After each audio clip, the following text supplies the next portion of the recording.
Hello everyone, welcome back to my channel. So ఎవరైతే first time నా channel చూస్తున్నారో please to subscribe. ఈరోజు బెండకాయ కర్రీ చేస్తున్నానండి. సో ఇంగ్రీడియంట్స్ ఏంటంటే నోట్ చేసుకోండి. ఫస్ట్లీ ఏంటంటే బెండకాయలు మనం మరీ స్మాల్ స్లైసెస్లా కాకుండా మీడియంగా కట్ చేసుకుని ఒక కడాయిలో నూనె వేసుకుని ఫ్రై చేసుకుని పక్కన పెట్టుకోండి. ఇప్పుడు వేరే కడాయి తీసుకొని అందులో ఆయిల్ వేసుకుని ఆనియన్స్ ఇంకా టమాటా పేస్ట్ వేసుకొని వేపుకోండి. సో ఇవి కొంచెం బాగా ఫ్రై అయిన తర్వాత అందులో అల్లం వెల్లుల్లి పేస్ట్, పసుపు, కారం, కొంచెం ఉప్పు వేసుకొని కర్రీలా చేసుకోవాలి. సో ఈ బెండకాయలు ఇలా చేయడం వల్ల ఏంటంటే కర్రీ అన్నది పర్ఫెక్ట్గా వస్తుంది.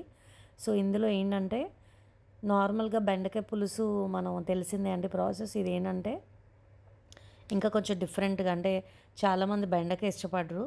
ఇలా చేస్తే ఒక్కసారి ట్రై చేయండి, చాలా బాగా ఇష్టపడతారు. ఇప్పుడు మనం అందులో ఏంటంటే పెరుగు వేసుకోవాలి. సో చాలామందికి డౌట్ ఉంటుంది, పెరుగు ఎందుకు అంటే నాన్ స్టిక్కీగా ఉంటుంది పెరుగు వేయడం వల్ల, టేస్ట్ కూడా చాలా బాగుంటుంది, కర్రీ కూడా అందంగా ఉంటుందండి. అయితే నేను వేపుకున్న బెండకాయలు ఉన్నాయి కదా, అవి ఇందులో యాడ్ చేసేసాను. సో చూసారు కదా, సేమ్ అదే ప్రాసెస్లో అయితే చెయ్యండి. సో ఈ పెరుగు వేయడం వల్ల ఏంటంటే టేస్ట్ బాగుంటుంది. రోటీస్, ఇంకా చపాతీ, రైస్, ఇంకా నార్మల్గా కూడా గ్రేవీ బాగుంటుందన్నమాట. టేస్ట్ బాగుంటుందండి. కలర్ అయితే చూసారు కదా. సో కారం ఎక్కువ తినేవాళ్ళు కారం వేసుకోవచ్చు, అలాగే చిల్లీ ఇంకా కరివేపాకు యాడ్ చేసేసుకోండి. సో మీకు ఇంకా టర్మరిక్ జ్యూస్ కావాలంటే చాలా కొంచెం యాడ్ చేసుకోండి. ఆల్రెడీ పెరుగు వేసాం కాబట్టి టేస్ట్ అన్నది నార్మల్గా గ్రేవీ కర్రీలా ఉంటుంది. సో ఒక 5 మినిట్స్ మనం లో ఫ్లేమ్ మీద హీట్ చేసుకుందాం. సో అయిపోయిందండి కర్రీ. ఆయిల్ అయితే పైకి వచ్చేసింది, చాలా అందంగా ఉంది.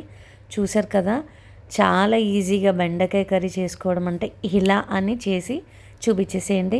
సో ఎంత టేస్ట్ ఉంటుందంటే నిజంగా చెప్తున్నా, నేనైతే ఎన్నోసార్లు ట్రై చేశాను, చాలా చాలా బాగుంది.